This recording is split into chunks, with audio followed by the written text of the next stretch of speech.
Hey everybody. Ooh, I hope you can hear me.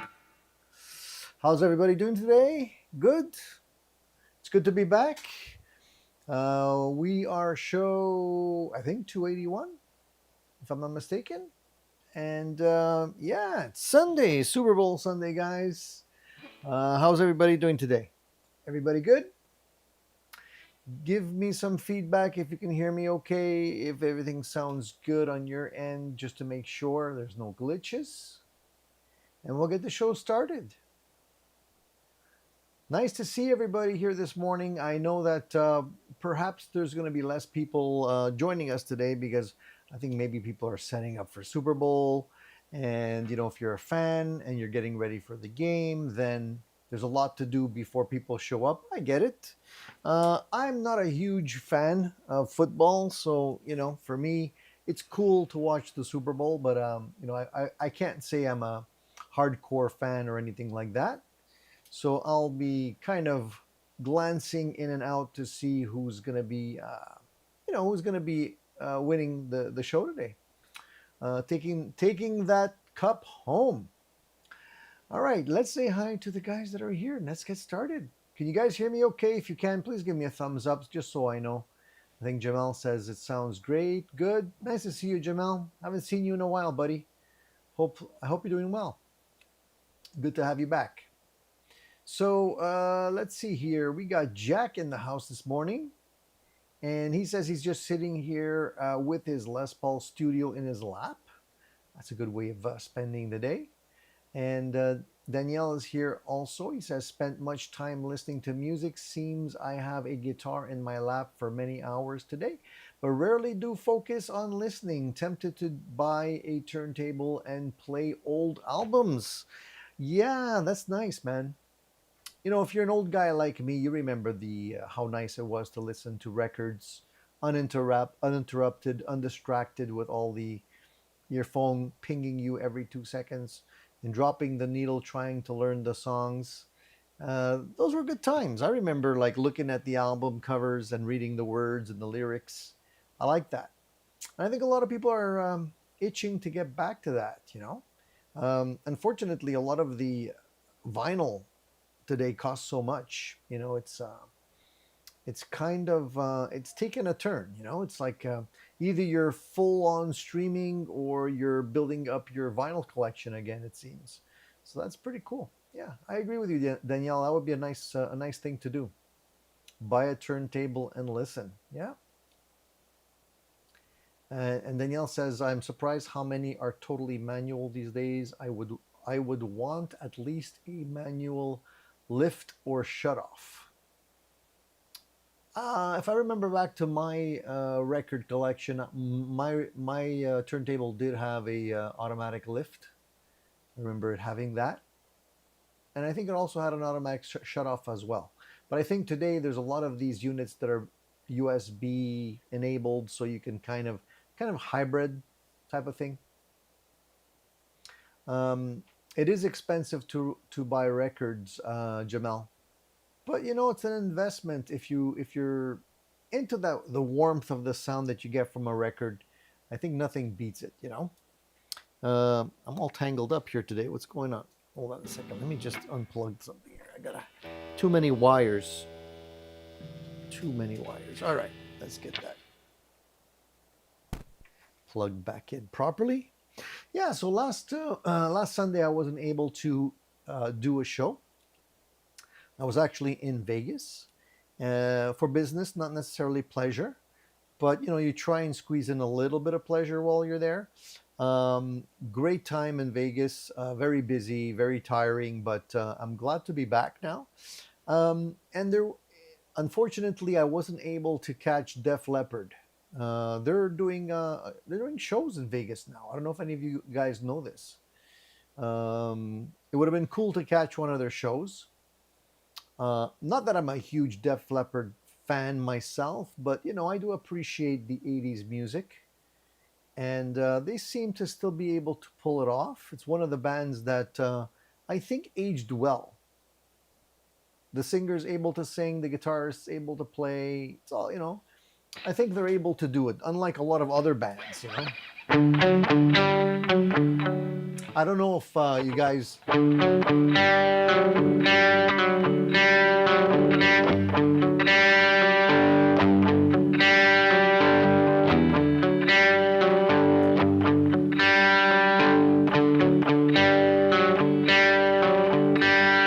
Something like that.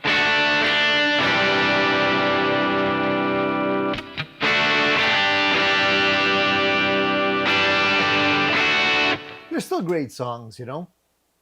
Fun songs to play. All right, who else is here today? We're looking at Vinny's here, Paul's here, searching for tone, the human Jones. Uh, Forgive me, guys. People are trying to call me while I'm on the show. I forgot to put it on Do Not Disturb. It's me, Don P is here. Like I said, Jamel, Rexomatic, Mark is here. Who else? Profile Productions, as we had said. Steven is here. Okay, we're got a nice group. Shane is here as well. Nice to see everybody. So we have a lot of things to talk about since I skipped a show last Sunday, and we're back. A lot of things have been happening. And I want to know what's happening on your end first. So if you guys have anything new to report, I'd like to hear about it.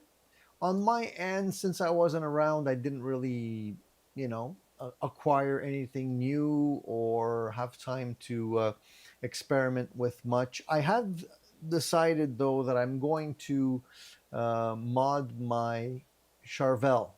I was talking about the Charvel I have back there, the one that has a humbucker and two single coils. Well, I think I'm going to go to two humbuckers. After playing it for a while, I felt like there was it's an issue for me that middle pickup is getting in the way. So I think I'm going to put in two humbuckers. I know that it's routed for the ability to change it to two humbuckers. So what I'm going to do is I'm going to buy another pick guard for it. Just two routed for two humbuckers. I'm going to change the pickups in it. I haven't decided what pickups I'm going to be putting in, but I think I'm going to like it more that way. So we'll see when I can get a chance to do that. So a lot of you guys have been busy. It looks like some of you, let's see here. Shane says, I got an Area Pro 2 Lefty Super Strat in purple. And I think that is a nice acquisition, Shane. Congratulations. Did you search for a purple guitar specifically, or just happened to be purple? Was that a color you were after? A lot of people, may not like purple. I'm a fan of purple. I think it's cool. I have a purple Telecaster, but other people might not necessarily dig the purple. Depends what kind of purple it is too, right? Good morning, Zach. How are you doing? Yeah, Shane, how many guitars are you up to now? I know there's constantly guitars coming in and going out, so we're losing track. Shane says it just happened to be purple. Okay, that's cool. Are there any colors any of you really wouldn't buy? Like if a guitar popped up in a specific color, what something that would be totally a no-go for you guys? Are there any colors that are kind of on the blacklist?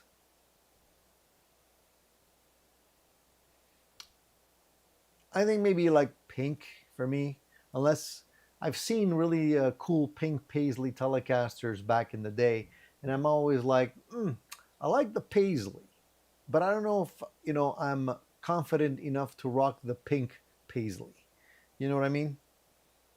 So I think that's probably one of the colors that I probably would stay away from. Other than that, I'm just trying to think. Yeah, I think pink would be the only color. How about you guys?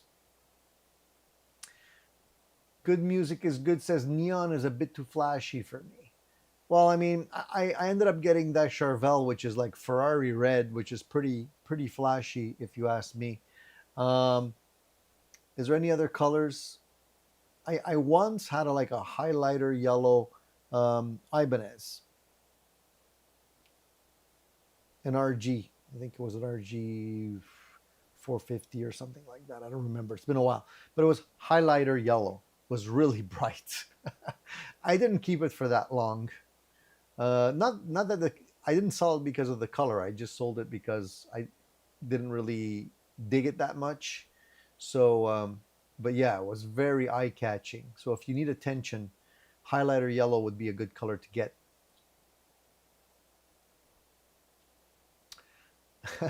It's funny, David says yellow for me. So David, that guitar wouldn't be good for you either.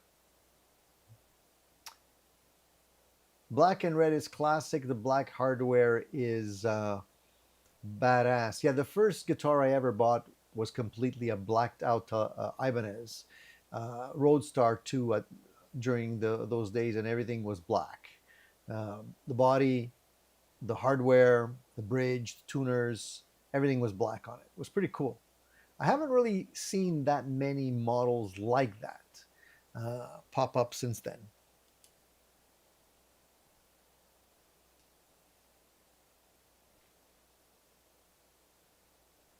Highlighter yellow is different than yellow. So you don't like just plain old yellow, but you'd probably get a highlighter yellow, David.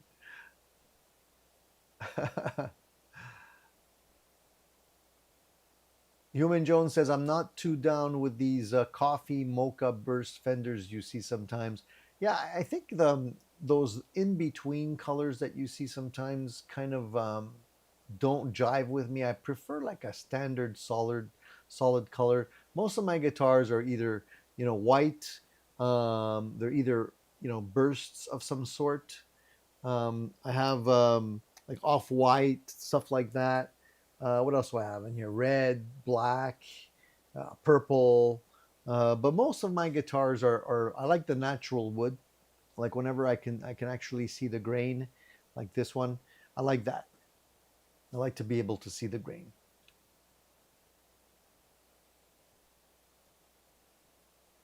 David's looking for Sherwood green. Interesting. I think green is coming back as a color. I've seen some Charvels in green as well. Charvel has interesting colors. They have these really sometimes off the wall colors. So Shane says, Tony, I just picked up a cheap fuzz. Should I put it before or after the overdrive in a single chain? What kind of fuzz did you get, Shane? Well, it depends because fuzzes usually are pretty, depends on the type of fuzz that you have. Fuzz already are like, they sound like your speakers are about to blow up most of the time. So if you're running a fuzz and an overdrive at the same time, it might be overkill in terms of your signal chain. What kind of sound are you trying to get out of it? The fuzzes are the type of pedals that you really have to experiment with, and sometimes they don't play well with other pedals. It depends on what kind of overdrive you have in the signal chain, what kind of fuzz you have as well, because there's some pretty aggressive fuzz pedals out there, and sometimes they just don't like to play with other pedals.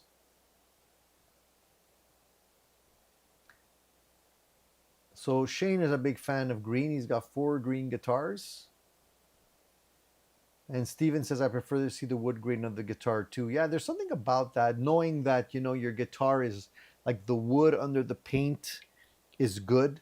Like, you can easily hide a lot of defects if you paint over the wood, right? So you can have like multiple pieces of wood glued together. You can have knots in there. Once it's filled, like grain filled and painted over, you can pretty much have anything under there. Uh, as opposed to these guitars where you see the grain. I feel like I'm getting a more premium guitar if I can see what's under there.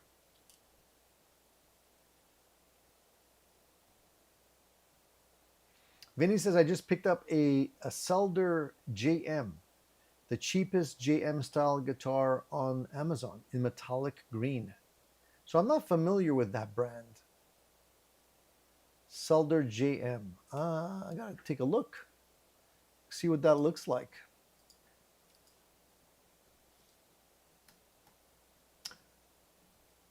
Let me see.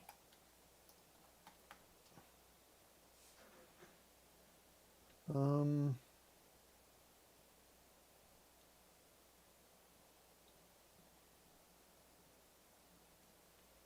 Zelder electric guitar. Here we go. So it's the Jaguar shaped guitar. Is that it? That's the one you got?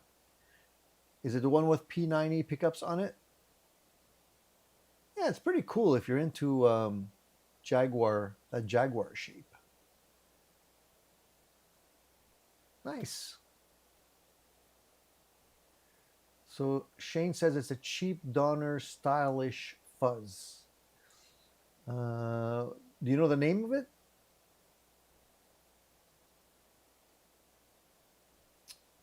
Good music is good, says the Behringer Super Fuzz is the only one I've put on my board more than once. I think I just prefer the fuzz setting on my rat. Fuzz are really like they're fun to play, but they're hard to dial in sometimes because they do sound good in when you play certain types of music, like maybe some single line runs sometimes. Then when you try and play other things, they kind of break up too much. So it's kind of tricky in terms of sound. So it is. So the actual name is Stylish Fuzz. Oh, okay. So I know Donner had a couple of fuzz pedals. Let me see this one. I never played that one.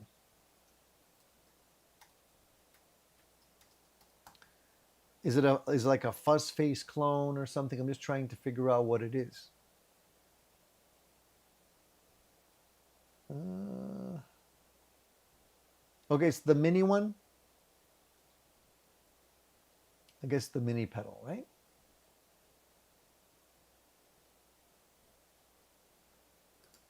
So those mini pedals are pretty cool. I don't know how much they cost, but they're probably not that much. So you can experiment without breaking the bank. So how have you tried it so far, Shane? Have you tried it before your distortion, after your distortion? For me, what I would do, depending on the type of fuzz, I'm not familiar with this one, is just try it out, see exactly where it sounds best in the signal chain.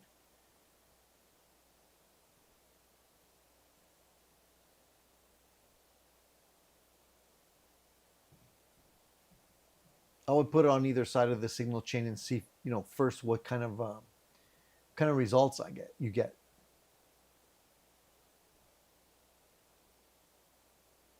Yeah, a lot of people are.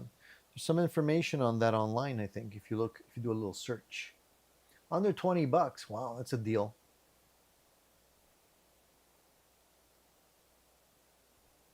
I still haven't purchased a fuzz. I know I've been talking about fuzz pedals for a while now, and I had my eye on that Behringer when it first came out, but I haven't picked it up yet. So it's funny because it comes and goes. The urge for getting a fuzz pedal for me comes and goes. Guys, before I forget, if you don't mind, give me a thumbs up. I would appreciate it. Hopefully, other people will also trickle in as we're talking. Um, David says he's debating between a Telecaster and a Mustang, both HH. I don't own any Mustangs, never did. Telecasters, I got plenty. I like Telecasters, David. I think they're very flexible. But again, I never tried a Mustang, so I might be partial to one of those also. ZD351 says, I was holding my friend's 74 Strat this afternoon. He has one of the good ones. How did it feel? Did it give you the itch?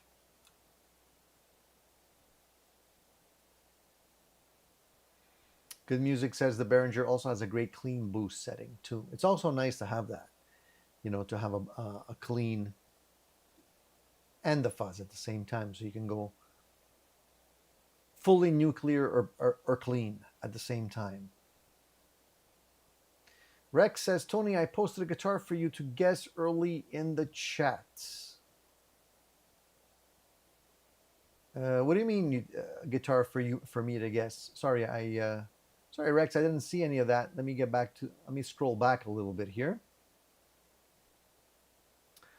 By the way, Profile Productions guessed that I'd be playing a Telecaster today. No, I'm actually back to my SG. I love this guitar. It plays so well. You know what's funny?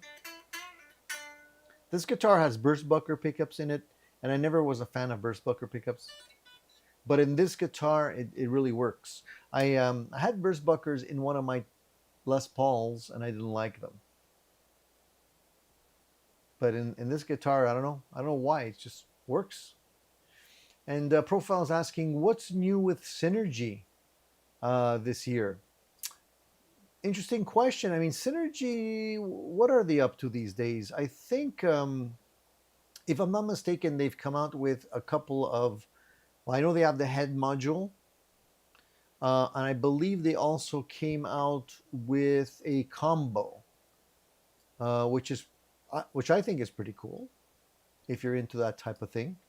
The Synergy combo basically is it's the same idea as the head, but in a combo, so you get both. And they're not that expensive. I think the combo, like you can get the head and a combo without the ability to put in the modules. So a regular combo, which is just a speaker cabinet, basically is about $700.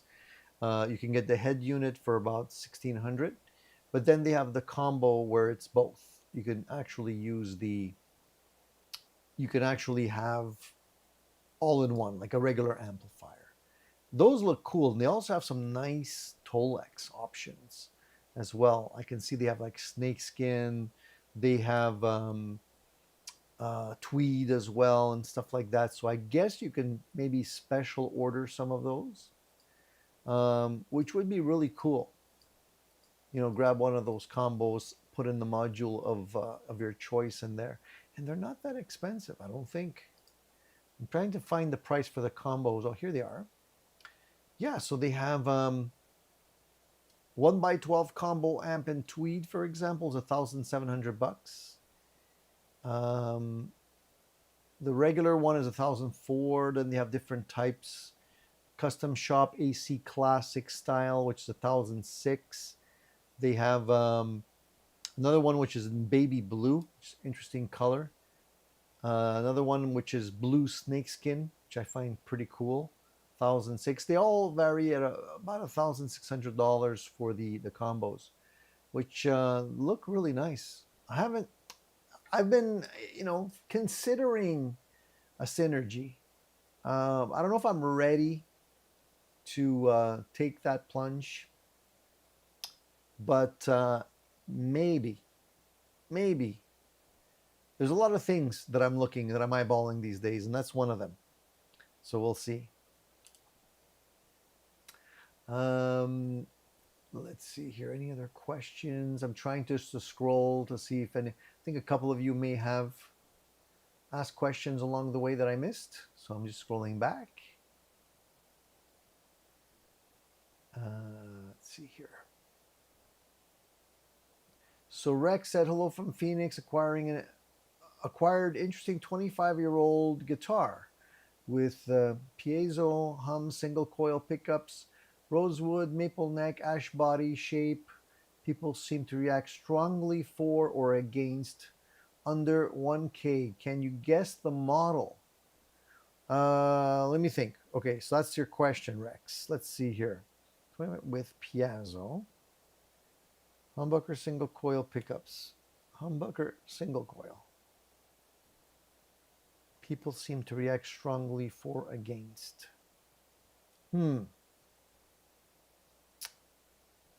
not really sure. What could that be? Let me think. 25-year-old, huh? I have no clue. You got to give me some other hints. It's hard to guess with just that amount of information. Give me some more clues. I'm going to try and guess. We'll try and guess. David says, Tony, I tried a nice silver SG yesterday. Yeah, yeah. David, I like those. I came close to buying one just because I wanted another one. And what happened? You didn't pick it up, or it wasn't didn't float your boat?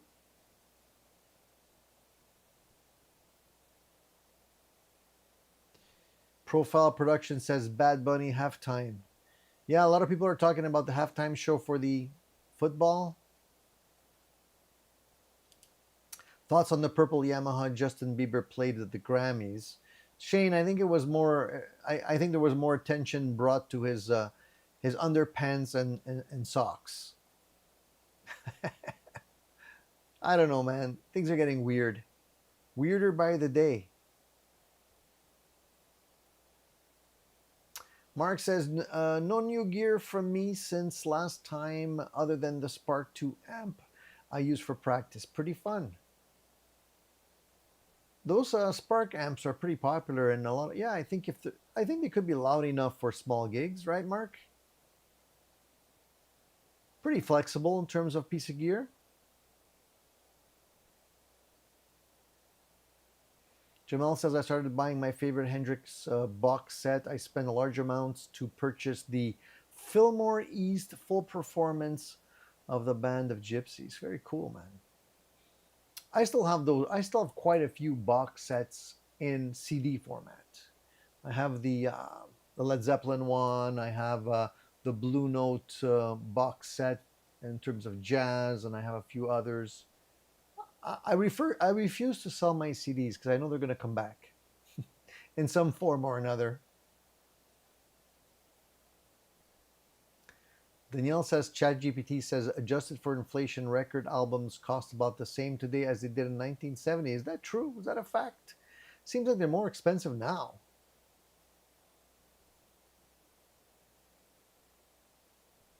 David says he saw Def Leppard on an episode of Pawn Stars. I remember that show. I used to watch once in a while.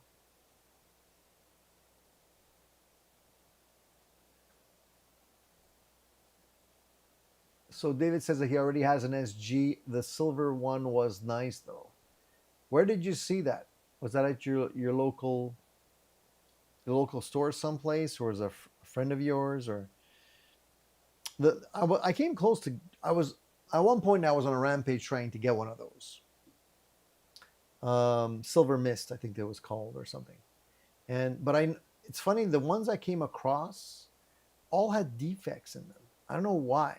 There was a lot of cracks in the paint. I found two, and they were being sold at a discount because of the defects. So I kind of it kind of left a bad taste in my mouth, and I thought maybe there was an issue with the paint jobs on those guitars. So I said I don't want to buy it, just in case I end up with one and it starts getting cracks in it like that. I don't know if that's something that Gibson would warranty. So I said, okay, forget that. I'll just stick with what I have. Plus, I have another Epiphone one, which is a really nice color as well, metallic color. I don't play that one much anymore after I got this one,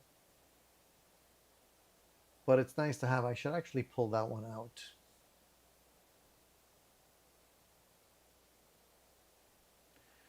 Good Music says the only thing I've seen go down in price since high school has been weed. Thank you, dispensaries.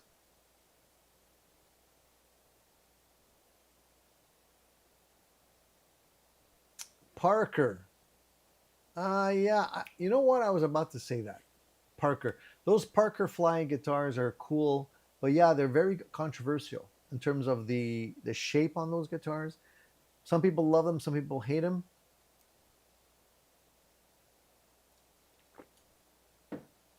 How do you like it? A lot of people sort of get over the look once they play them. Apparently, they're very good. And now they're. I think Ken Parker passed away, right? So maybe they'll be worth more.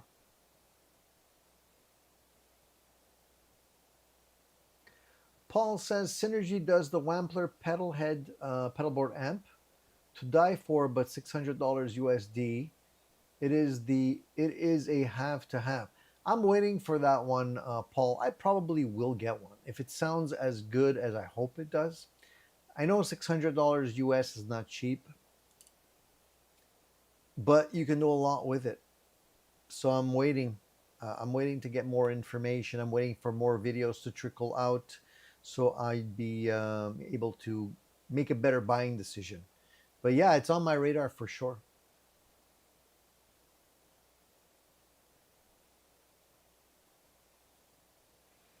Anybody else had comments about Justin Bieber's playing during the Grammys?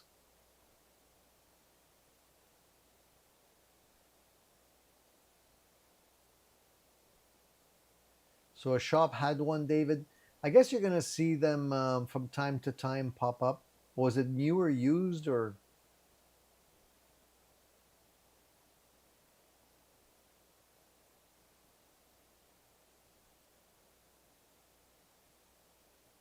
Shane says the quality of guitars at $300 mark is really good these days, especially used. Yeah, I always generally look for used first.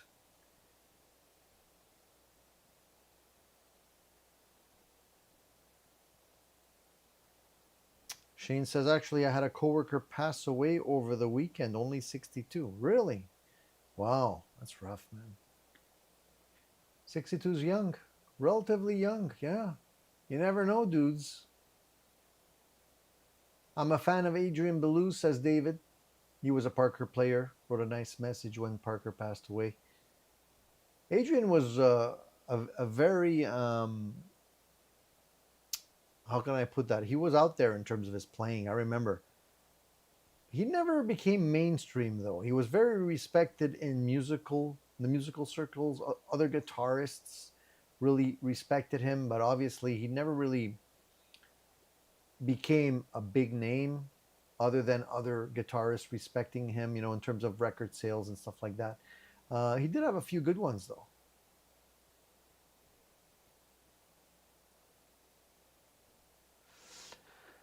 So what else is in the news? I know there's a lot of information regarding certain things. Neil Young, for example, he canceled all of his 2026 shows. Apparently, he was slated to play to kick off the concert tour in June. I think with another band called Chrome. Well, the band called Chrome Hearts, right? The Chrome Heart tour or whatever you want to call it. And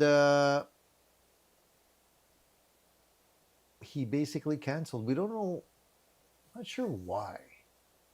I was trying to figure out why. I don't know if anybody knows the rundown and like what's going on, if it's a health issue or something.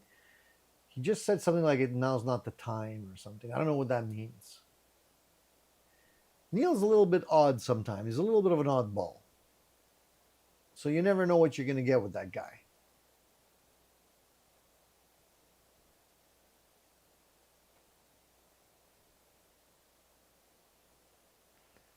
So Rex says, just exploring it now, lightweight, well balanced, really interesting tones with piezo, and combining it with the humbucker and the single coils. The neck is thin but feels good. Finish is transparent red ash.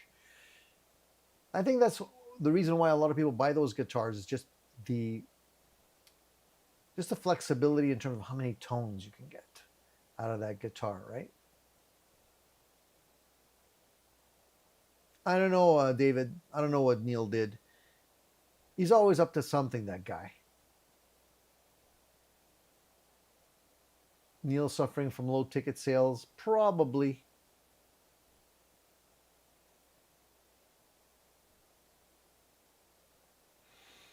Yeah, Paul, I saw that video where they ran the Friedman IRX through the Wampler.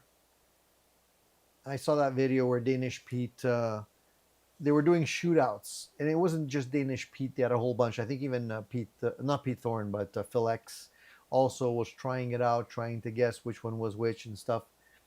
So interesting to see it's stumping some of the players, or maybe it's a setup. I don't know. I'm not really sure, but interesting to see.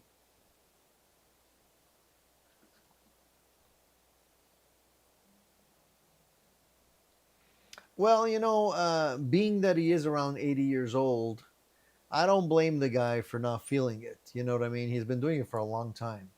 But it seems to be the trend these days because there's a few other bands that are also doing the same thing.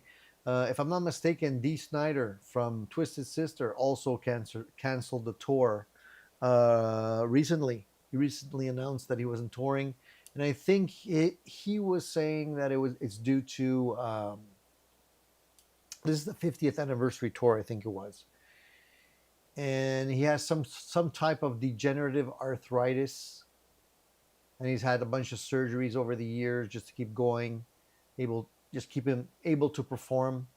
And he says he's only able to perform a few songs at a time. So that's not fun. He can't push the boundaries anymore, as he's done for decades. So it's not fun getting old, guys. I grew up with these guys. I was a teenager when these guys came out with those songs. I want to rock. I was never a big Twisted Sister fan, guys. Don't get me wrong. Okay, I'm not into that kind of stuff, but still, you know, you realize that everyone's getting up there. And who else recently mentioned that they weren't touring? I had a couple of. Hold on, let me. There was a couple of mentions. So yeah, Twisted Sister, yes. Oh, I believe there was another announcement from the Eagles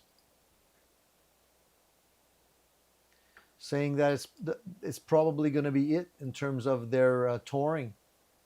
And I think it was Don Henley that mentioned it because he's the last remaining founding member of the band.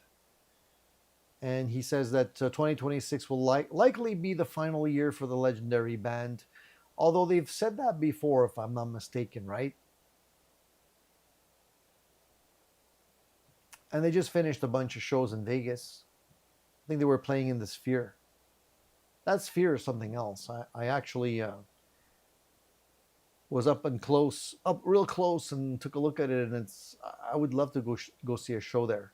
Fortunately, I didn't have time to do that, but so yeah, he says maybe it's gonna be the last one, but I'm not falling for it because they've said that a couple of times already. So I'm not gonna hold my breath on that one. And then there was a bunch of people that pulled out of the Kid Rock Music Festival. Have you heard about that one? Kid Rock was putting together a festival, and there was a whole bunch of other bands slated to play, and they're all not all of them, but quite a few of them are pulling out of the show because Kid Rock is pro MAGA, and a lot of these bands are not, and so I believe Creed pulled out um, already, and there was a three or four others, which was kind of jeopardizing the whole thing. So I don't know if it was actually canceled or not. Shinedown also. They actually put out an announcement saying that Shinedown is everyone's band. We feel like we've been giving a platform for bringing all people together through the power of music and song. We have one boss, and it is everyone in the audience. Our band's purpose is to unite, not divide. With that in mind, we have made the decision that we will not be playing the Rock the Country Festival. So we know the decision will create differences of opinion, but we do not want to participate in something we believe will create further division. So I get that. I get it. So I don't know what's happening with that event, but maybe it won't happen after all. Yeah, I heard about that. Three Doors Down, the singer passed. Hey, I think I read that. Yeah, recently. 47, man. Interesting. I wonder what happened. Was there any news as to why or what happened? Or was it just natural causes or something else? We never know with rock stars, right? DMAX says I saw a YouTube video recently and it showed how the ticket and revenue monopolies, along with inflated streaming numbers, are making it so only the really top tier acts are selling tickets anymore. Yeah, the recipe, it's a recipe for disaster, DMAC. Something's got to change because eventually things are going to dry out. You can't use that formula for very long. So hopefully things will flip soon, and there usually is an adjustment after a while.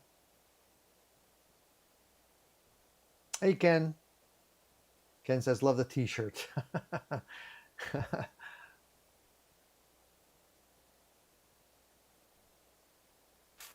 Casey says as an American, I'd love it if both sides could keep politics out of football and music, right? You know, being a Canadian, I don't. My point of view, and I don't want this to be any kind of a political show or anything like that, but my point of view is everybody's got a right to vote for whoever you want. But once it's done, keep it to yourself. What's the big deal? It's funny because in Canada, nobody like goes around asking, who did you vote for, type of thing. We don't really do that. You just vote, and that's it. It's done. You know. In the States, it's slightly different. As a Canadian going into Vegas and stuff, I was curious to see if numbers were down, if there would be less people. And I asked around. I asked a lot of Uber drivers, taxi drivers, people if they noticed any difference, and they all said yes. So, is that just because of the economy? And in generally speaking, even Americans are not necessarily going to Vegas now because things have become quite expensive. I did notice how expensive everything was, and a while back, I went.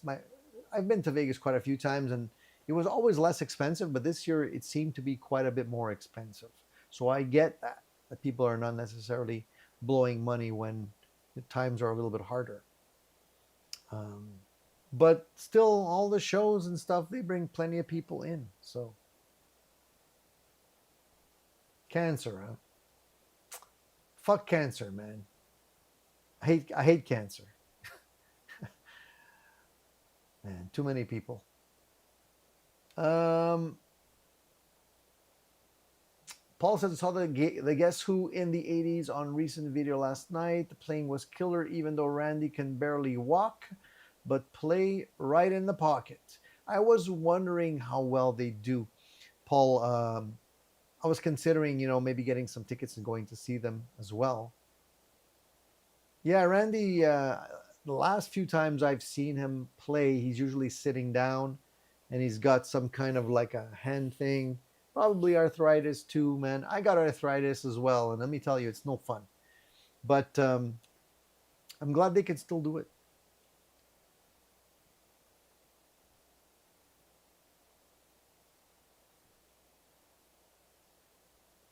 Greg Brown, the guitarist of Cake, also died yesterday too. Man, this is becoming a very morbid show. let's uplift it a little bit and talk about things that are a little bit more happy.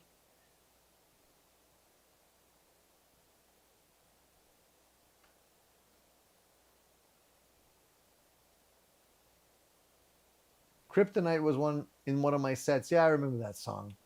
That was a fun song to play. So it's funny because I was actually reading an article where they were talking to Lindsey Buckingham. And, he made a comment that made me giggle. He says, I have to smoke a big joint to be able to listen to all of it. And I haven't done that in a long, long time. And he would prefer to forget some of his own albums. So it's funny that he says that, because these are great albums, in my opinion. But it apparently doesn't feel the same. He's been making solo albums over the last, I don't know how many years, 10, 15 years. Of course, none of them were as successful as the stuff he did with, his Fleetwood Mac bandmates, obviously. But he's still doing it. He was booted from the band, so he wasn't able to go on tour, and I guess that also created a big ouch for him in terms of how he felt about the band. I don't know if he's going to go back, but apparently he's not that fond of some of the stuff, some of his work. Interesting when you hear stuff like that, don't you think? Tony, what do you think of Light Jam guitar from Nam? Is that the guitar with the light up fretboard? Is that the one? Let me see. Light Jam. Let's take a look. Yeah, the light up fretboard. Yeah, it's cool. At one point, um, I don't remember if it's the same company, but they had a retrofit solution where you would actually be able to put strips, light strips on your fretboard. And I actually reviewed that.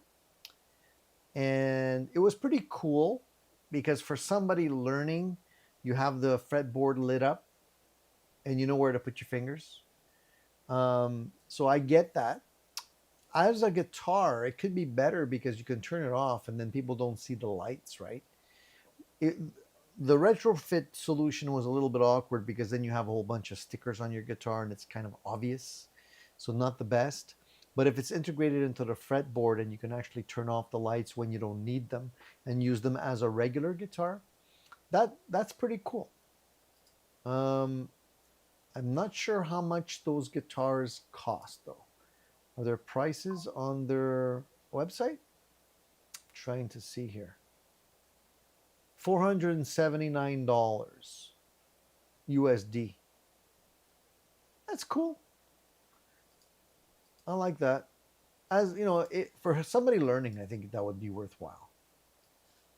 You get a guitar and the ability to actually have some instructions. The one I tried came with an app so that you can actually light up certain sequences, certain keys and stuff like that, even songs. You would be able to play songs and the fretboard would light up so you know where to put your fingers. So, it could work.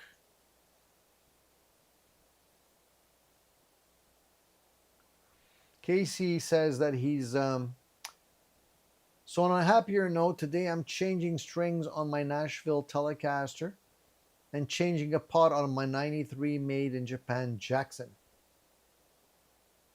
I love doing stuff like that, Casey. For me, it's like therapy. I love just going to my bench, taking a guitar, okay?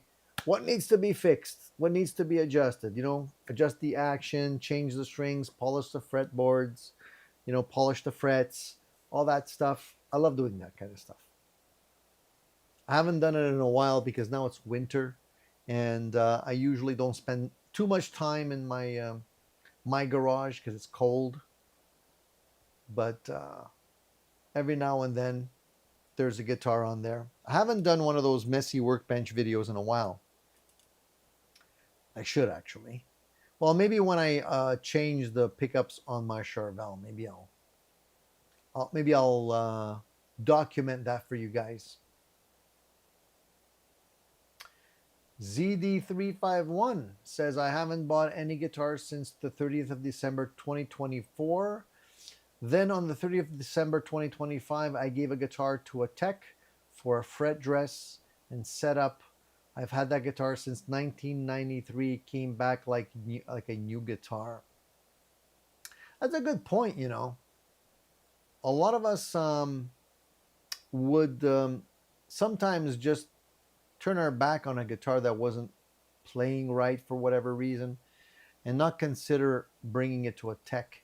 If you don't have the skills, I would say, spending some money on a guitar you like would be well worth it because, yeah, sometimes you bring it to a good tech and they're able to do magic sometimes on those guitars and make them play really, really well.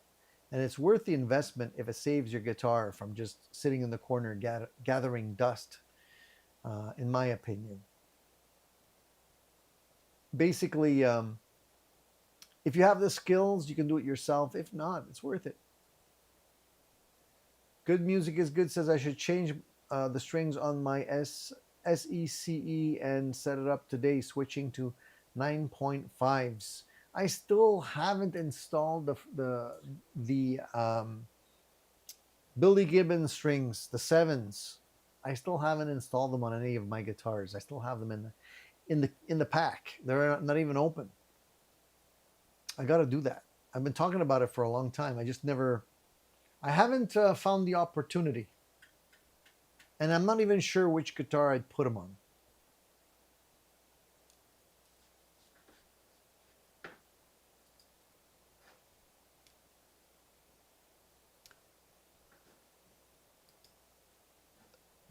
Also, Behringer came out with a new product. I don't know if you guys have seen this. They call it the BMX.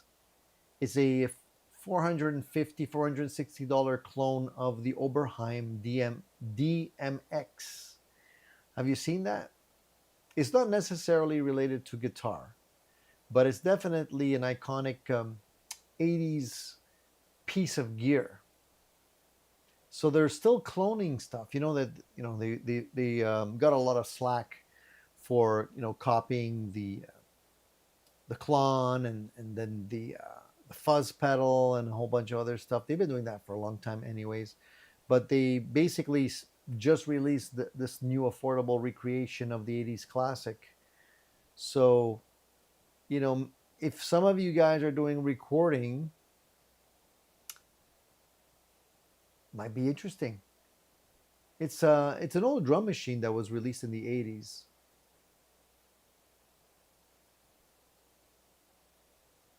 There was a lot of bands using them back then. I think the Police, Every Breath You Take, New Order, Blue Monday. I think it was only the second drum machine ever to hit the commercial market. So if you're looking for that '80s vibe, and I think a lot of bands could use that type of gnarly sound these days to come out with something new and fresh. That might be something to check out.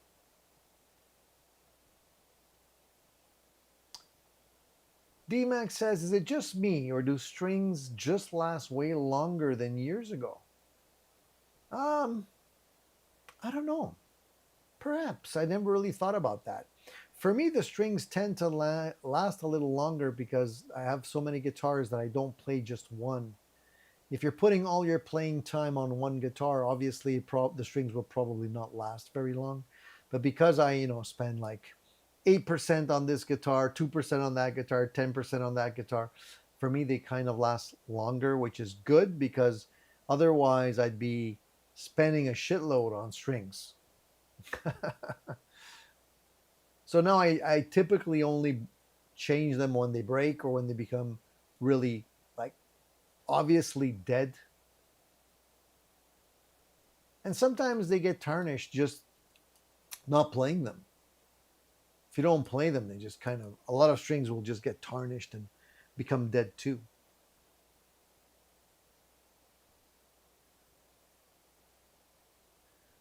I need to bring in the guitar I bought 25 years ago. I could never get rid of it, but the truss rod is stripped, so I can't adjust I can't adjust it. Well, that's an easy fix, man. If the truss rod is stripped, that's an easy fix. You can bring it in. They can fix that in no time.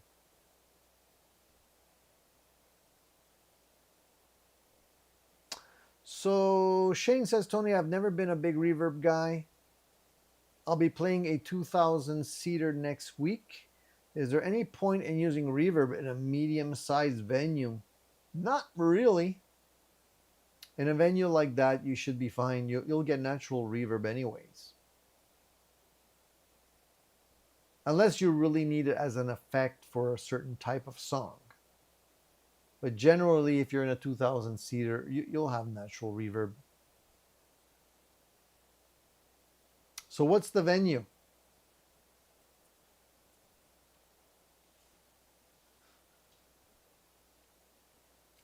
Uh, Jim Simmons says, Tony, the Nuix MG30 has a new firmware update coming out soon. It will have some new overdrives, Klon, and uh, Klon is one of them, and also a NAM player. Very nice. Thank you for reminding me on that. I'm going to take note of that because sometimes I don't keep up with all of the firmware updates, and it really is nice to be able to have some fresh new sounds in some of these multi effects units that I have already, especially if they're adding a NAM player. So that's going to be cool. I like the MG30. I think it's a solid unit. I really enjoyed it. Plus, there's so many new items coming out from Valaton, from Nuix, from Hotone. A whole bunch of new stuff comes out regularly, so it's hard to keep track of all that stuff. But yeah, I think I'll have to make a note. I'm gonna make myself a note right now before I forget. Nuix firmware.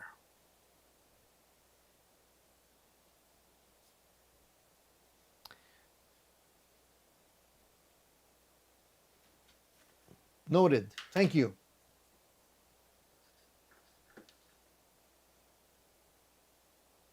So what else have you guys been looking at besides the fuzz pedals and the light up guitars and whatnot? Anything else?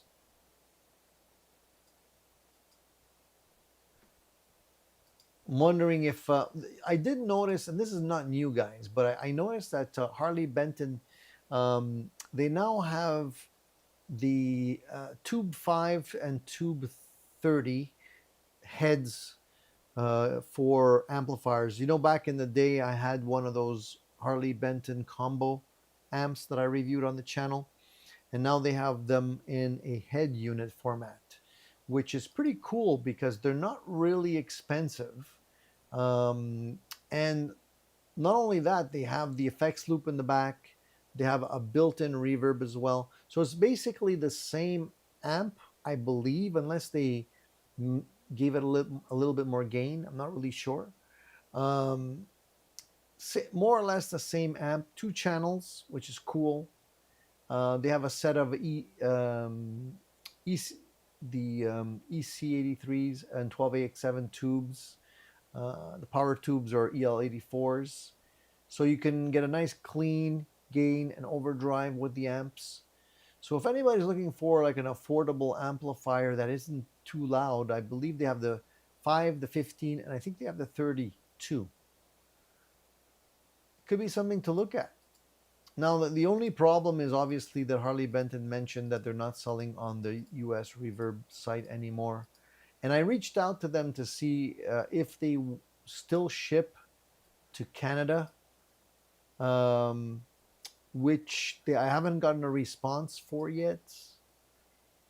I'm hoping they would. So I'm waiting to get some information.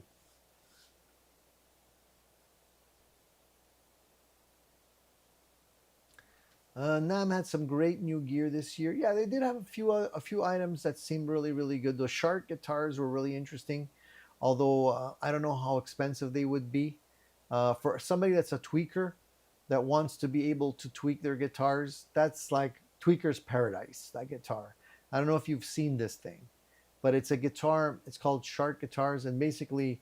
The thing is customizable, like everything is customizable. The neck comes off with a click, just snaps in place. You can take the strings off. It just like you pull them off. You can do what you need to do and put the strings back on and continue playing, and everything's in tune. That's amazing. The frets were individually adjustable, so you don't have to do a fret leveling anymore. You can just raise or lower the frets, which is kind of the right way. If you think about it, you're like, yeah, why didn't I think of that? Why do the frets have to be, stuck in there when they could just be adjustable? So these guys figured out how to do that. They also figured out how to make the pickups modular. You can pull them out from the back of the guitar. So you can pull out a humbucker and put in a P90 or a single coil or whatever you want. right from the back of the guitar. Plus, they have some circuits built in where they have like some overdrive circuits and stuff built right into the guitar. It's quite a it's quite a thing to see. And I made a note. I wanted to see how much those guitars cost. And let's see here. Let's see if we got pricing. I expect them to be very expensive. So let's see. Um, where's their store here? Okay, here's their store. Okay, so yeah, those guitars are not, they're not giving them away.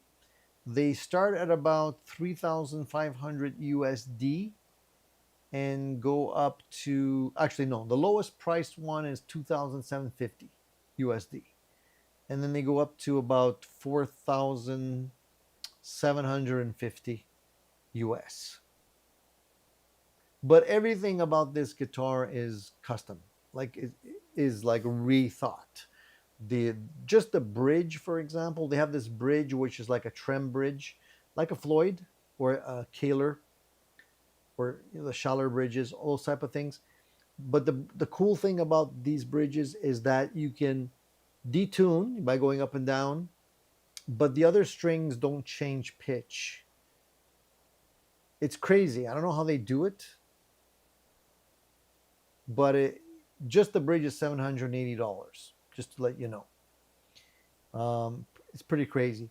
The pickup modules, there's a module that you can put in there, just the empty module. So if you don't have a pickup in there, is $137.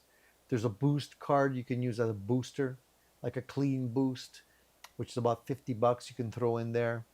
They have an overdrive module, a compressor module. They're all about $50.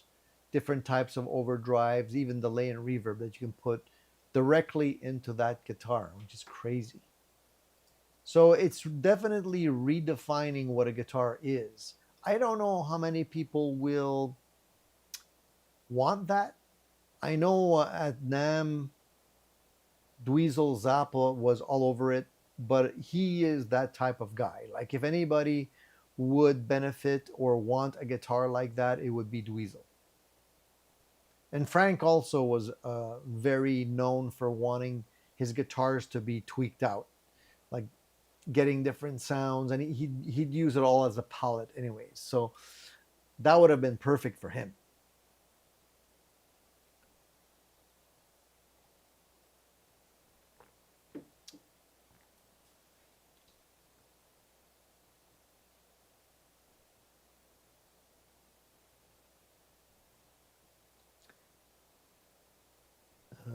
Let's see here.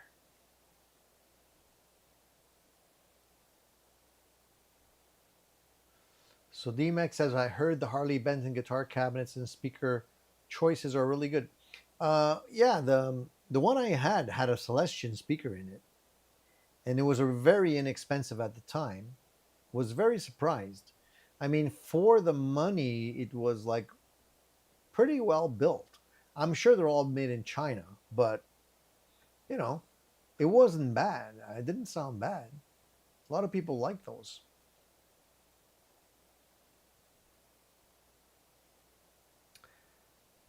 Paul from Millhouse Studios telling Lee Anderson that 99% of the population don't need anything more expensive than a classic vibe.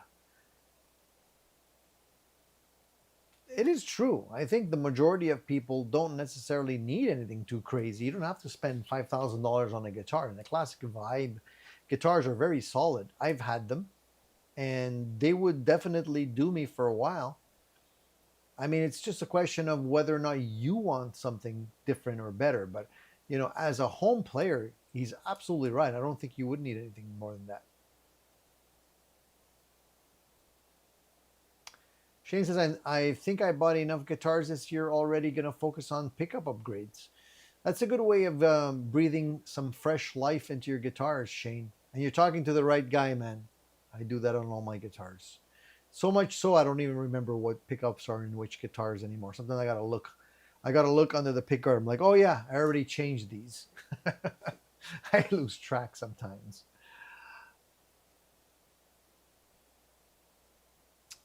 Got the positive grid spark live in. Funniest piece of gear I've ever bought, hands down. I'll be street busking soon. It's fun. Yeah, a lot of people like those sparks. They sold like hotcakes. They're in the same ballpark, I would say, as the katanas and stuff like that too. Could do a lot with that little thing. And D-Max says, I'm seeing a lot more Harley Benton guitars show up as used at Long and McQuaid. I've never seen them before, but the ones I've seen look good. They make a lot of solid guitars, guys. Honestly, if you're playing home and you don't need something crazy and you're lusting for, a Les Paul style guitar or something like that, you want a gold top or something, yeah, you can definitely get one of those Harley Bentons and it'll definitely do you for a long time. Um, Unfortunately, here locally, one of the iconic old music stores, which has been around for such a long time, called Steve's Music, is closing more locations. I heard recently they call it restructuring, but really, I think really what it really is that they're not selling. And Steve's, for anyone who knows Montreal, who's lived in Montreal, knows Steve's. Um, they used to be, in downtown Montreal near Saint Antoine Street. Steve's was a whole block of stores. Like they took individual locations and put them all together. So you'd be able to walk in a door at the beginning of the block and just go all the way through inside all of these little stores. And then when the owner died, they took that away and opened individual stores in different locations. But they kind of got rid of the heart and soul of what Steve's was, because Steve's was like an experience. You'd walk in and you'd see everything there, lots of people, lots of new gear. They didn't have the same old stuff all the time. You'd be able to get all kinds of brands. It was a real fun experience to go there. And then when they made them into individual stores, they pared down by a lot what they were carrying, and then they just stuck with Fender, Gibson, and they didn't have as much variety, and it wasn't as fun, it wasn't as interesting. I walked in the store a couple of times, and I'm like, there's nothing here for me. So now they announced that they're going to be closing down some more stores, five actually, five locations, which is a lot. Montreal, DDO, Greenfield Park, and there's and Toronto and Ottawa are also having an everything must go liquidation sale with up to half off. So if you're interested in getting some deals and you live in Toronto or Ottawa, you might be able to pick up that silver SG for half off. I'm gonna have to go take a look and see. Maybe they'll ship to Montreal. I don't know. But yeah, it's a sad day, and I think it's par for the course. I think a lot of stores are going to be closing down because less and less people are buying on in a store because there's not that much selection. People want to buy online, get better deals. Jamel wanted to know what would be the most cost-effective way to go into a digital amp setup to play live. Cost effective? Well, I mean, there's a lot of different ways you can do it. A lot of multi effects units will do the trick. If you're going to front of house, Jamel, it makes it a lot easier because then any affordable multi effects unit will do the trick. If you need something to amplify a digital unit, then you would have to get an FR speaker. If you're playing live, which I do sometimes from time to time. The thing is, do you need just something occasionally, or do you want to get something that you can use all the time? If you want to use something all the time, I would say spend the extra money, get something good. You won't regret it, and you'll be able to have plenty of sounds at your disposal, but it will cost you more. If you just want to dip your toe in the pool, so to speak, then you can get something inexpensive. A lot of brands have really good units out right now where you don't have to spend a lot of money. I mentioned some before: Hotone, Nuex, Valaton, Sonic Cake. Um, of course, there's the Helix stuff. There's the Boss stuff. They have things too. So a lot of people like the Helix. They'll go with that. If you want to get something portable, you can get a smaller unit. There's so many ways. It depends on what your goal is. Is it just to lighten up the load? Because I've been trying to do that lately. I don't want to carry much gear anymore. Paul says Sweetwater did a one-day sale last week on the Tonex with $100 US off. So that's another thing, Jamel. The Tonex. That's another unit you can actually get that will also allow you to play live. And then there's the units from Friedman. There's units from Wampler.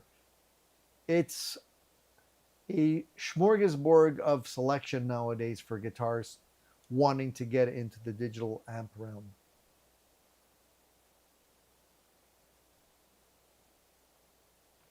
Do you think Digitech will come out with some some new modeling floor units or modeling amps?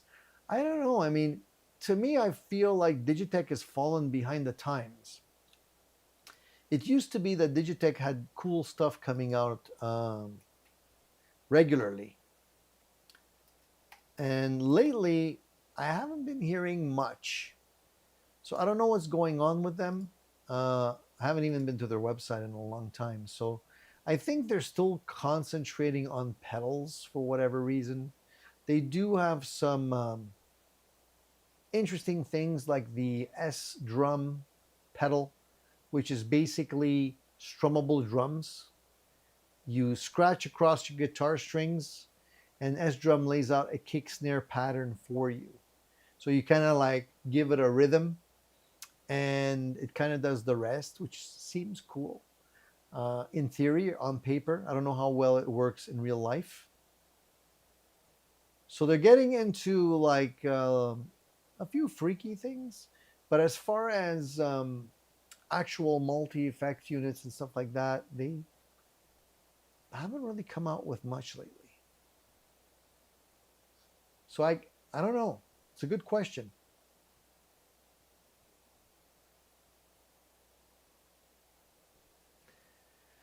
So the Tonex, Jamel, I had the Tonex in my hands. Okay, one thing I wanted to tell you is if you're looking at the Tonex, for example, I think probably they made some recent updates to the software side of things because the Tonex itself sounded good in terms of actual sounds, but the software side of things sucked. I actually sold mine.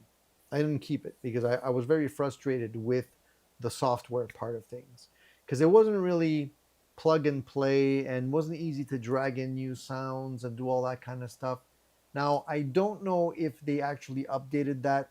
I'm assuming they did, and if they did, then I'd give it another run. But that really was frustrating for me, so I didn't really like it for that reason. But the sounds were good.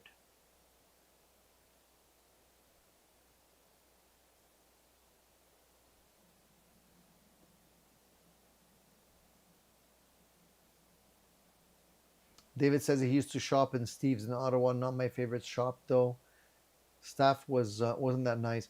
That's the thing I noticed when they changed it over to individual stores. The staff didn't really care. They were working there and they're like, whatever. You didn't get the feel like they wanted to be there.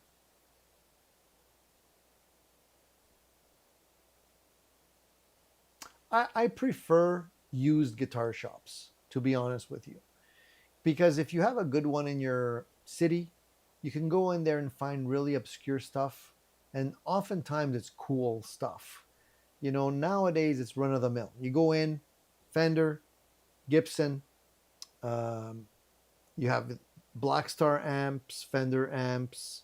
You know, you won't even get that much selection. Maybe a trainer amp or something like that. But if you want to get something a little bit obscure, something a little bit less common, you won't usually get it. So it's boring, you know.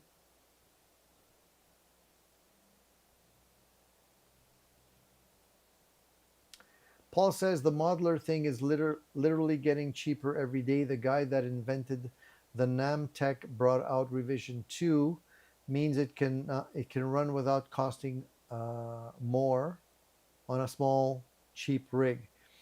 The IR loading aspect of these units and the NAM technology really has upped what you can do and how good these things sound. And a lot of people really are blown away by that. Like you can get a tiny little unit like this thing here, like this little Valaton GP50 that I also reviewed recently, and you can do so much with it, and it just fits on your pedal board. You know, a tiny little thing like this. You can get some really nice sounds out of it. So, yeah, it's a great time to be a guitarist, I think, and it's just going to get better.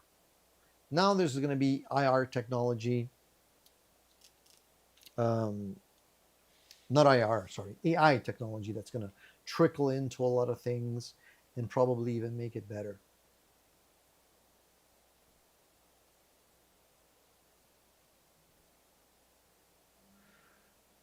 Take care, Shane. Get some beauty sleep, man. Jamel says, I love my pedals and amps. I also have something compact and easy to transport. I find some folks in my neighborhood that are looking for folks to jam. Yeah, it's fun to jam with people. It's just not fun to lug around heavy gear.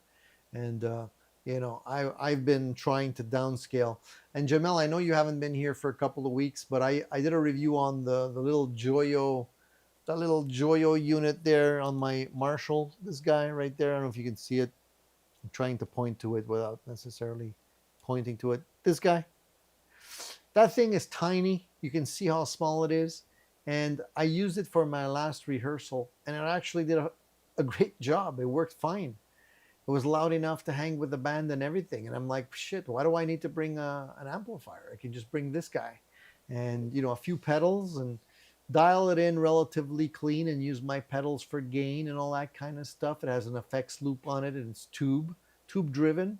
And it did the trick. It blew me away. At first, I'm like, it's probably not going to be loud enough. And, but it was. It absolutely was. Good music is good says, I love my Veloton GP5. Is it worth upgrading to the GP50? Well, I kind of answered that question in my review, so you can maybe watch that and get a better perspective, because I had reviewed the GP5, then the GP50. The GP50 for me is an upgrade. I definitely think you could do more. Even just the fact that you have two switches instead of one here, it makes it a lot easier to get around. You have the expression pedal or foot switch that you can put in here. There's a couple of additional things that you can do with it, and watch my review. I talk about it in detail if you want to get a good understanding. Uh, Jim Simmons says, I think the Quad Cortex Mini is priced too high. For $1,400, in a few years, Hoton, Nuex, and Veloton will have this level of modeling for half the price. Honestly, Jim, not a few years. I think maybe even this year, they're going to be coming out with stuff that's going to blow the stuff out of the water. It's getting to the point where you can do a lot, and it all boils down to what kind of CPU, what kind of core are you using in these units, and they can already do it if they wanted to. I just know that they're trying to keep the price down, but if they wanted to, they definitely could. I replaced a 12 pedal board with an overdrive pedal, the GP5, and a dual reverb delay. That's what really is fun. You can go from a massive 8 pedal board or 12 pedal board to maybe 3 or 4 now, with one of these multi effects thrown in.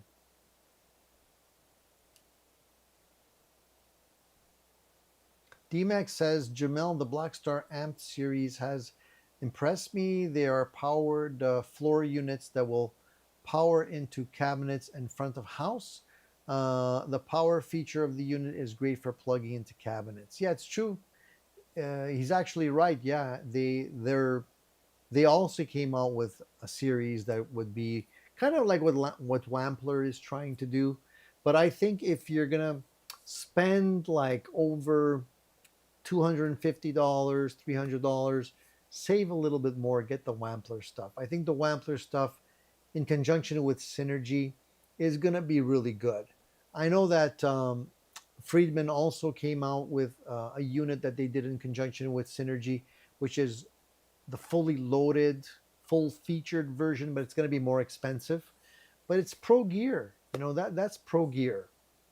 So I think a lot of guitarists like me, if it does the job, are going to be switching to that just because of convenience. Less things to haul and less things to have on your board. Uh, Guys, if you don't mind, give me a thumbs up. I do appreciate that. There was a poll question, guys, and I usually try and put a poll question every week, and we didn't really talk about that yet. So let me go and take a look and see what you guys are voting for here. The poll question this week was, what type of pedal do you find impossible to kick off your pedal board? And I said, mention the brand in the comments. So we have, so a lot of people voted. I'll go with the least popular to the most popular. So 10% of you said EQ pedal. I guess a lot of you don't mind not having an EQ pedal on your board. I find it indispensable. I've had an EQ pedal on my board for the longest time. So 10% of you said EQ pedal. 15% of you said delay pedal or reverb pedal. So delay and reverb were matched at 15%. And then 60% of you, and this is not a surprise, said distortion, overdrive, or boost would be very difficult to kick off of your pedal board. And I understand that. Most people do love some type of distortion, overdrive, or boost pedal. On my board, I've had the same boost pedal, my EP booster, for years and years. I've kind of zeroed into a couple of overdrive pedals that I use most often now, but I still keep my EQ pedal. I've had a delay and a reverb on my board for the longest time too. I like playing with reverb and delay as well. So for me, I think the one that I can do without from time to time is, well, two. A noise gate, which I don't have currently, and I can live without it, or a compressor. It's nice to have, but I don't find that I need it all the time. So for me, those two would be optional. So I like to know what you guys specifically were referring to. So somebody here says, my Digitech drop, couldn't live without it. Somebody else says, my J Rocket Blue Note and Keeley Hollow delay. And somebody else here says, my Miku Stomp. Someone else says, my TC Bucket Brigade delay always on. It's interesting because somebody here says, if you're running a dirt box as a boost, then all you need is an EQ. Get the Boss EQ 200. It's a stereo equalizer, and you can run one channel in front of your amp as a boost and the other channel in your loop to shape your preamp before it hits the power section. It's a gamble throwing a random boost pedal in front of a random amplifiers. If you use an EQ, then you can customize it to fit your amp perfectly without gamble. A clean boost and an EQ literally do the exact same thing. One of them is fixed. The other one is, you can adjust. So this is very, very good advice, and I do agree. The EQ 200 by Boss is actually a very, very good unit. So if you don't have an EQ unit and you're looking at one, that would be probably the one to get nowadays. So someone else here said the Rat and my carbon copy are pretty much permanent fixtures. I used to have a carbon copy until I got the Joyo delay. I had made a video of that delay many years ago, probably over 10 years. I still have that delay pedal. And I actually got rid of the carbon copy because they were so close. And actually, the Joyo one was actually a little bit more flexible because I was able to get very quick, almost slap back delays, which I couldn't get with the carbon copy. It wouldn't go as quick. So those, I still have that unit. Someone else says MXR EQ pedal for me, but I really love my Behringer tone bender as well. Our own Paul says a fuzz is a dirt pedal, but not an overdrive, distortion, or boost. I have a Toll Red germanium fuzz in a shootout beside a $1,400 USA Sola Sound tone bender. Don't bet your guitar. You can choose which one is the real tone bender. I bought my Toll Red for 130 USD, and it's not a typo. It even comes in a vintage steel enclosure with a sloped top. So that's really cool. And then someone else says the Snouse Black Box OD2. So yeah, all good suggestions. I like those suggestions. I'll have to even check out a couple of those units when I get a chance.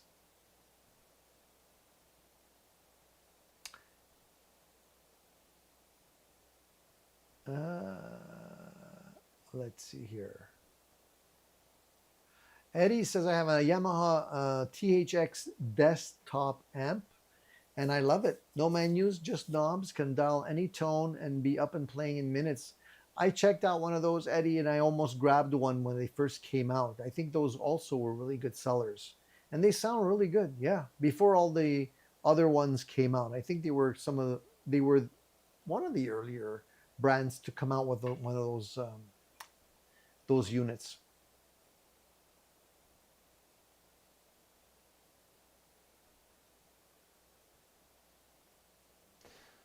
Human Jones says, Tony, that's interesting. Why the EQ pedal? I guess it's finer tuned than the amp EQ.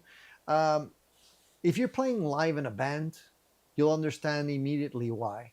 Because if you're playing, when you EQ your amplifier in the room and you're playing by yourself, that's one thing. But when you're playing with a band, with another guitarist or bass player, drummer, all that good stuff, you won't hear yourself. A lot of people will struggle with feedback. They'll have trouble hearing themselves. And what ends up happening sometimes is that, you need a boost when you're doing a solo, for example.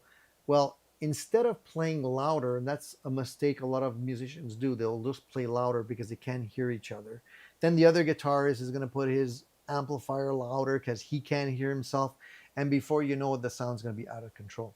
If you're using an EQ pedal, then you don't have to do that because you can carve the EQ so you fit in the mix and your guitar sound will poke through even though you're competing with another guitarist and a bass player. And you can control and really hear what you're doing by tailoring the EQ once you're in the room. That's why for me an EQ pedal is a must-have.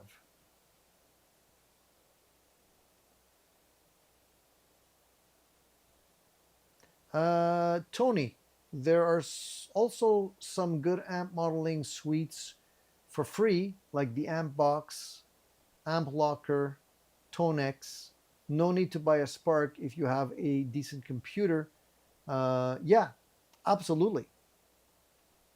THD is one of the software suites that I love.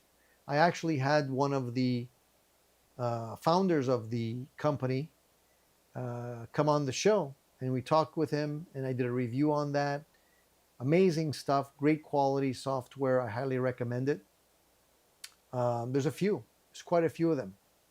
Yeah, and if you have a good computer, and maybe you have a stereo speaker setup tied in with your computer, it's actually even better than an amp because you can have all the stereo effects coming out in true stereo.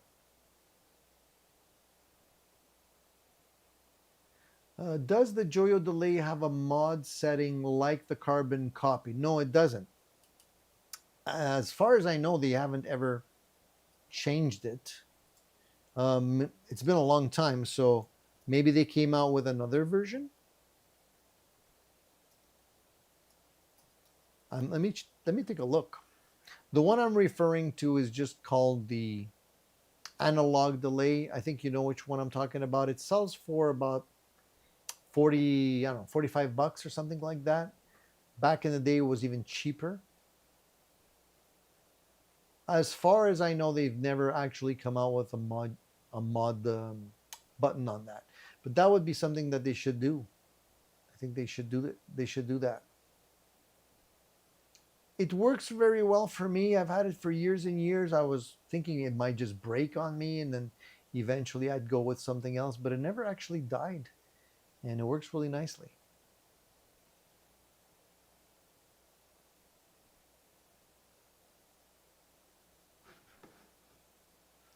Dan, exactly. EQ helps you cut through the mix. Yeah. Paul says the Wampler pedal took 2 years to nail and was done by an engineer in Italy, who Dave Friedman said has no equal.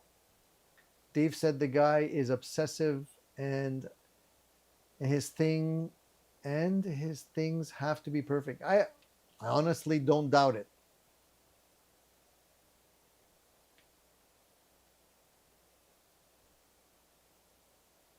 I'm really excited by that unit. I think that was for me the highlight of NAM was that particular unit. Nothing else really gave me gas more than that. So I'm looking forward to it now. All right, guys. Are there any other questions before we wrap it up? I've been talking for an hour and a half. Sorry, did I say THD? I'm sorry. Yes, Jim, it's THU. I'm mixing THD, the amp, with the THU, the software. Yeah, too many things in my brain at the same time. Yes, THU is the one.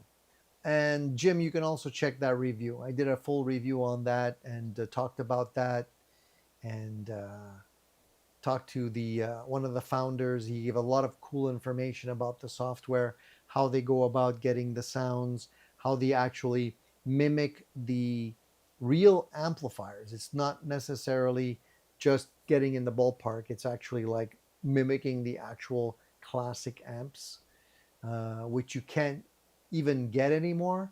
And that was one of the things that he mentioned that really knocked my socks off. There was a private collector who had a lot of very, very valuable old amps, and he wanted to create digital replicas of the sounds of these amps because eventually, these are the only amps that are left. Once they're gone, they're gone. So it's almost to preserve the sounds, they went in and painstakingly reproduced the sounds of those amplifiers, which is pretty cool.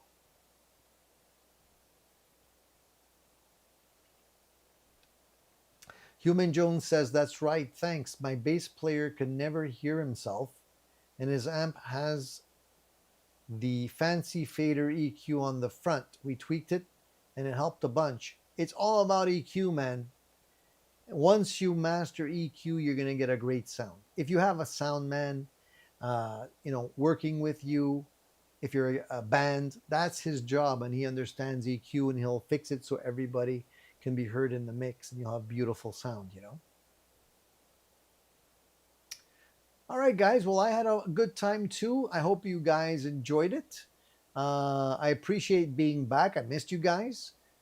We'll be back again next Sunday. Uh, Looking forward to spending more time with you, and I think we'll have even more stuff to talk about. Every time I think I'll have nothing to say, I fill up an hour and a half like this. It seems to go by so quick, and you guys make it easy. So I do appreciate you guys tuning in. Please mark your calendar for next Sunday so that we can do it again. And I'll have some new gear reviews coming out this week as well. So if you're interested and looking at something new and interesting, please tune in regularly. If I get my hands on that Wampler device, I'll definitely put it up for a review for you guys so you can enjoy it as much as I do.